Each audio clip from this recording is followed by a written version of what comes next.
watching Rise with India. This is Priyanka Uppal. And I am Ankita Saxena. The show where we take you through the stories that are shaping India's rise to the top. In this week's episode, we speak to a very special guest who is referred as Data Center Man. He would break it down for us, the opportunity size of the data center industry in the country and the scope for Indian cloud operators which are competing with the global giants. And guess what? India's top 75 most valuable brands now have combined value of $450 billion, marking a 19% increase from the last year. Yes, we bring to you the latest facts from the Kantar Brandsy Top 75 Most Valuable Indian Brands report. So without further ado, let's get started. And let's get started with all the news that made headlines first. India has become the sixth largest market in the MSCI All-Country World Investable Market Index, surpassing China and narrowly behind France. For the first time, India is now the largest emerging market in the gauge that tracks the performance of global capital markets. At the end of August, India's weightage in the MSCI ACWI IMI stood at 2.35%, 11 basis points more than China, which is 2.24%. France has just 3 basis points more weightage than India. Advanced tax payments from corporates and personal taxpayers rose 22.6% to cross the 4.36 lakh crore mark, led by a 39.2% increase in personal income tax receipts and a milder 18.2% uptick in the corporate taxes. The US Federal Reserve kicked off its monetary policy easing cycle with an oversized 50 basis points interest rate cut in light of the progress of inflation and the balance of risks. This beginning of the easing cycle provides some space to emerging markets' economies to kickstart theirs too. Reserve Bank of India's monetary policy meeting next month will be eyed, with the domestic retail inflation at 3.65% in the month of August, remaining within the central bank's tolerance band of 2 to 6%. E-commerce companies and online sellers are expected to ship merchandise worth $12 billion to consumers in India this festive season, up 23% compared to about $9.7 billion last year, according to the data from market research firm Datum Intelligence. Quick commerce may account for $1 billion of these e-commerce sales in terms of gross merchandise value. The Jammu and Kashmir Assembly elections began on Wednesday with polling in 24 constituencies across 7 districts. As per Election Commission of India data, the overall voting percentage was recorded at 61.13%, with Kishtwar district accounting for the highest number of voter turnout at 80%. And as we bid adieu to our favorite Ganpati, we saw a record 2,700 mandals set up Ganesh pandals across the megapolis, the highest number in the city since 2018. Civic officials attribute this surge in application to several factors, including the BMC's implementation of a single window system for granting permission 2 years ago. Also, Gaur Saraswat Brahmin Seva Mandal at King's Circle was the richest Ganesh Mandal in Mumbai. Its clay and grass idol made in South Indian style adorned 66 kilos of gold and 325 kilos of silver ornaments. And the most famous Ganpati Pandal, Lal Bagh Cha Raja, also saw a big donation of gold crown weighing 20 kilos worth 15 crore rupees donated by the Ambani family. And on this segment, we get you the big topic of the week. Well, Kantar is back with the Kantar Brandsy Top 75 Most Valuable Indian Brands report. Well, India's top 75 most valuable brands now have a combined value of $450 billion, marking a 19% increase from last year. Well, brands across diverse business sectors fueled this growth, with 54 brands boosting their brand value over the past year. Well, according to the report, TCS remains the nation's most valuable brand for the third straight year. With a brand value of $50 billion, TCS has seen a 16% rise versus last year, driven by investments in innovation, particularly in AI and digital transformation. Well, financial services brand also dominate, with 17% brands contributing to 28% of the ranking's overall brand value. HDFC Bank retained its position as India's second most valuable brand. Zomato is the year's fastest riser, with 100% growth in brand value year on year. This is due to the company's relentless innovation and and expansion into quick commerce, Zomato has also boosted efficiency and elevated its customer experience over the last year. Also talking about the debutant's 7 brands debut in India's brand ranking this year, with the likes of jewelry retail brands like Carrot Lane and Kalyan Jewelers, real estate brands like Lodha and Godrej Property also re-entered the ranking. And to understand the growing power of brands, we are now joined by Dipinder Rana, who is the Executive Managing Director inside South Asia at Kantar. Hi Rana, welcome to Rise with India. Well, Rana, tell us, strong brands have consistently outperformed the market. You know, if you look at over the past 1 year, the companies behind India's top 75 brands have achieved an impressive 52% stock market growth, outpacing the 37% growth for the Sensex. Now, the brands that have made it to the list, what really sets these brands apart? And, if you look at TCS, that also remains the nation's most valuable brand for the 3rd straight year. What makes it retain its #1 position year on year? So I'll answer the first part, like why are these brands there in the top list? Obviously, they're strong brands. What do we mean by that is they've created a strong demand power. They're desirable to the consumers because they carry a meaning. They're different from other brands, and then they're salient at the point of purchase or decision making. So that's what, within all the categories that are represented there, those are the brands that can rise to the top. And then, of course, there is a financial valuation aspect, but I think what sets them apart is that they built strong brands founded on consumer or customer-led equity, right? And there are 2 aspects where what sets, even within this list, the brands that are growing faster than others, what sets them apart is if they have what we call meaningful difference. Means, you stand for something which consumers care about, right? And then you set trends, you are different from others, right? And those brands, so if we look at the overall growth is 19%, right, among the top 75 brands. But brands which grew their meaning, grew their difference, they grew at 27%. So, there are specific actions that brands can take to invest in their equity, which then leads to financial value growth. Yeah. And when it comes to TCS, obviously it's a leader in the B2B tech space. And the way they've done it is they've done a good job of building trust among their customers. They're pivoting to the changes happening in the tech sector because of AI.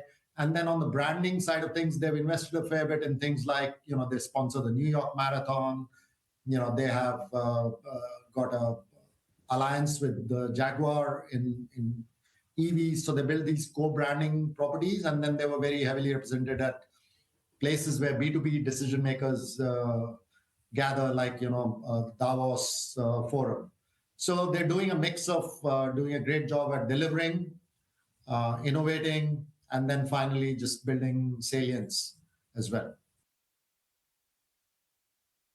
All right, Mr. Rana, since we spoke about the legacy brands, now let's shift focus to the new age companies also that have made it to the list.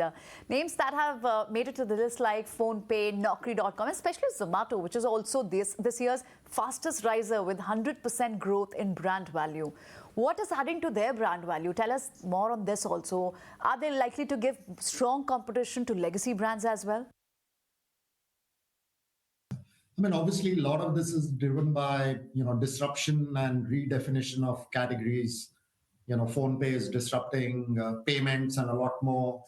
Zomato is disrupting commerce. But I think what they're also doing is they are growing consumption occasions. I mean, if you look at the whole idea of instant gratification, what would happen earlier is the consumer had a desire and they couldn't, because at that point of time they couldn't get that thing. And that's what Zomato, Blinkit, and Swiggy and all are changing, that you can actually fulfill that desire.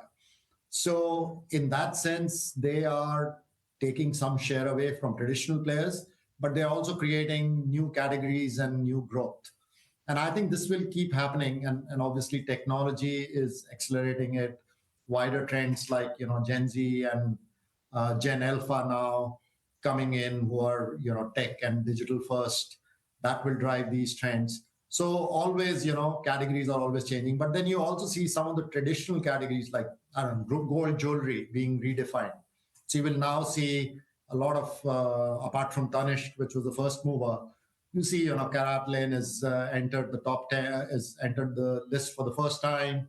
You also have other jewelry brands that are entering. So some of the traditional categories are getting branded, and that is creating brand value as well.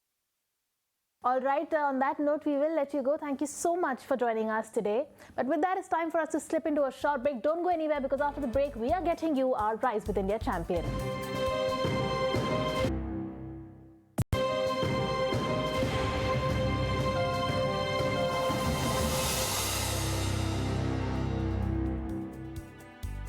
Welcome back. You're watching Rise with India, and now time to talk to our RWI champion for this week. India generates 20% of global data but has only 3% of data center capacity. Data center capacity in India, which is at 1 megawatt per million user, is just 25% when we compare it to US. Current data center capacity is at 880 megawatt for FY23, and this is expected to reach by 17 gigawatt, which is a good huge number, by FY30. This explains the opportunity size for India's data center industry, which is poised for a significant growth. The current capacity is forecasted to double to 2,000 megawatt by 2026, means it is compounding at a 10 to 20% of CAGR. This expansion is expected to attract investments totaling 50,000 crore over the next 3 years and around 2.21 lakh crore by FY30. And well, with more and more enterprises wanting to keep their tech and applications on a secure cloud, data centers located in India are on a rise.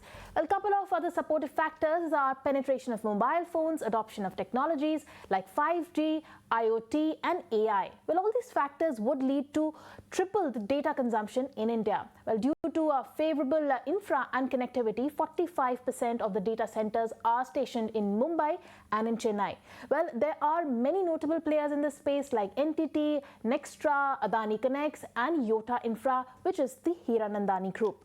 Now, there is a huge scope for the Indian sovereign cloud operators which can compete with the hyperscalers. And today, to talk about the opportunity size and the scope for Indian cloud operators, we have Mr. Sunil Gupta, MD and CEO, Yota Infrastructure, who is also known as the data center man of India. Well, a very warm welcome, Mr. Sunil. Welcome to Rise with India. Since we understand that data center capacity is set to rise 12 times in India by FY30, but at the same time, the data center capacity is significantly underpenetrated. Please share the size of opportunity for Indian cloud operators which can come to the scales of global companies. Sure. So you said it right, Priyanka. The whole data center industry in India from late 90s when it all started to about 2015 was just about 200 megawatt. We measure our capacities in terms of the power we consume in our data centers. And thanks to, I would say, multiple driving factors, whether it is a huge digital adoption by India, thanks to our telecom penetration, mobile penetration, and more importantly, smartphone penetration. Today, we have more than one mobile phone per Indian user, more than 140 crore. We have more than 75 crore smartphones. And that is something which is a big, I would say, driver, because we as Indians, also supported by very cheap data plans, are consuming and creating content every single minute. And it's not only limited to our urban areas like cities, but it is more getting created in our native languages in tier 2 and tier 3 cities. If we simply do a maths of data center capacity per million of population, US is still about 50 times bigger than us. And if we feel, which we are, that we as Indians are much more digitally savvy and enabled compared to even a US citizen, there's no reason to believe that India should not have as big a digital infrastructure to store and process its own data.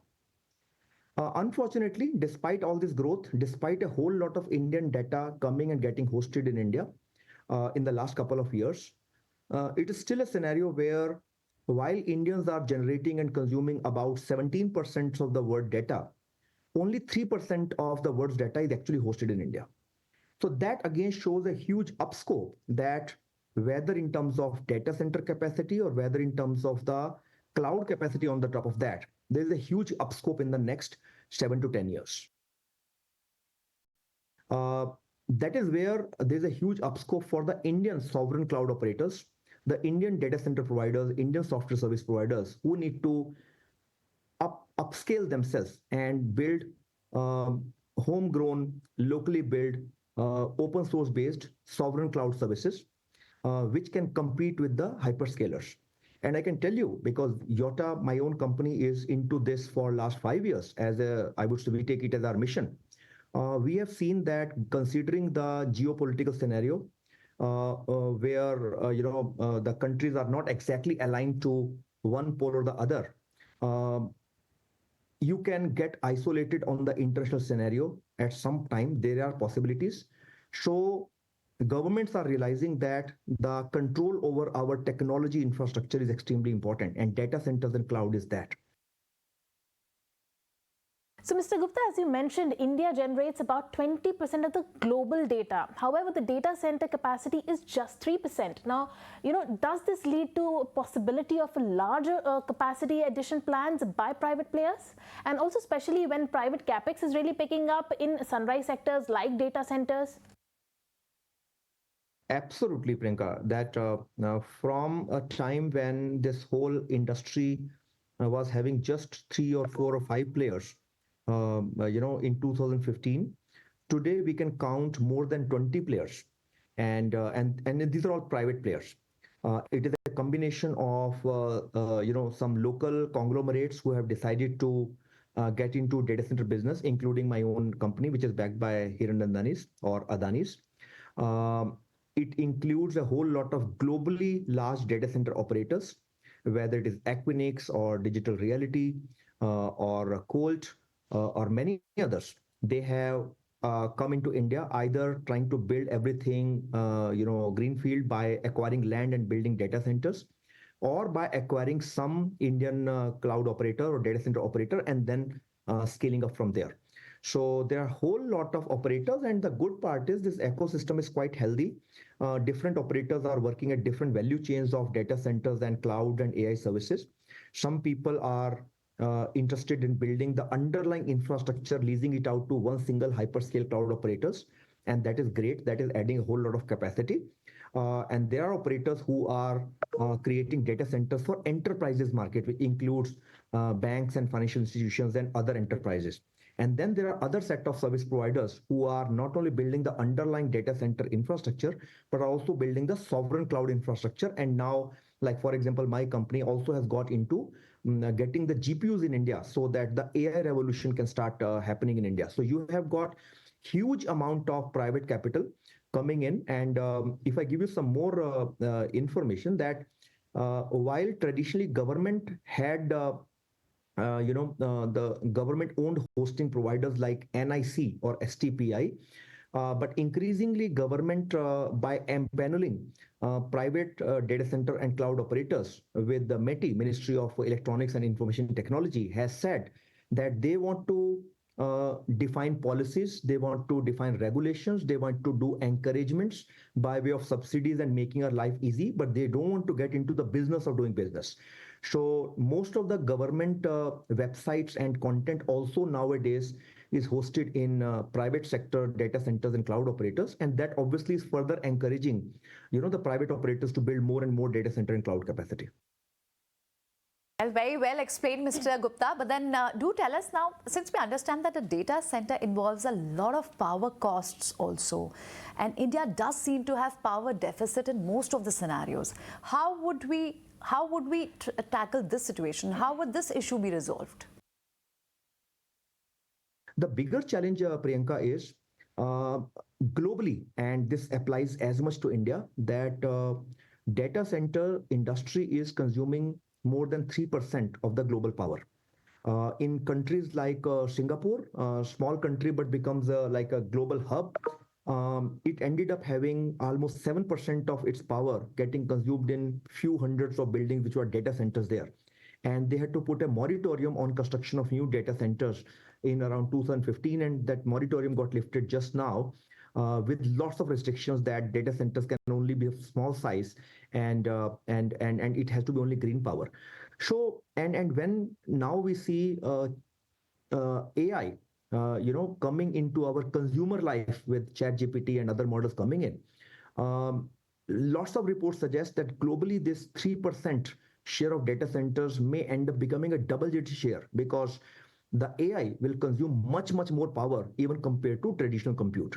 So the challenge for the whole data center industry globally and in India is number one, how to reduce the consumption of power. How do we make our chips very efficient? How do we make our software coding very efficient? How do we make our cooling in the data center very efficient so that we consume lesser and lesser amount of power? In fact, there are new technologies where we are taking water right up to the chip so that the heat can be extracted immediately when the chip is producing it. And the second challenge for all of us in India is that instead of consuming a normal thermal or coal-based power, we start consuming more and more of green power like a solar power or a wind power or a hydropower. And I would say again, good in India that we started building up, scaling up late in the last 10 years. So right from starting, we as operators, as industry, are ensuring that maximum power which we consume in our data center is green power. There are challenges, how do you get power from open access arrangements? How the power produced in the daytime from sun in solar power, how can we store that and can we then use it in the nighttime? There are challenges on the ground, but I would say in terms of the overall power availability, we are good in India. And how do we maximize the usage of green power? That is something is a challenge which is our, which the industry is working hand in hand with government. And finally, Mr. Gupta, how will 5G and metaverse impact the way in which data centers are designed for the future? All these technologies, whether it's metaverse or AI or robotics, everything is going to lead to much more compute, much more processing, and much more power generation in data centers. And because physical size will be limited, you will end up making data centers more and more dense in terms of power. So a typical rack cabinet, which stores IT equipment in data centers, traditionally used to consume, let's say, 5 to 6 kilowatt of power. Now we see ourselves implementing racks which are more than 50 kilowatt or 100 kilowatt power in a single rack cabinet. So the data centers not only are consuming more and more power, they're also becoming much, much more dense, and I would say they become much more complex. 5G is essentially leading to much higher speed of data coming into your devices, on your mobiles, on your laptops, on your TVs. And it is but natural when the speed is very high, you can have much more data coming on your device quickly in microsecond.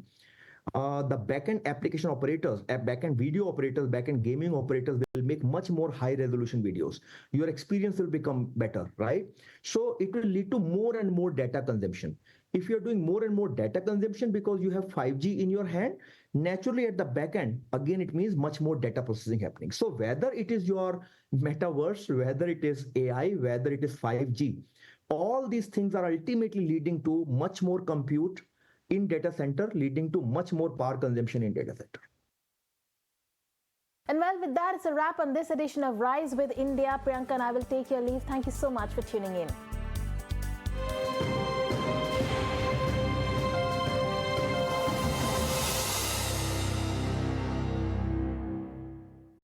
If you like this video, then like, share and subscribe to ET Now.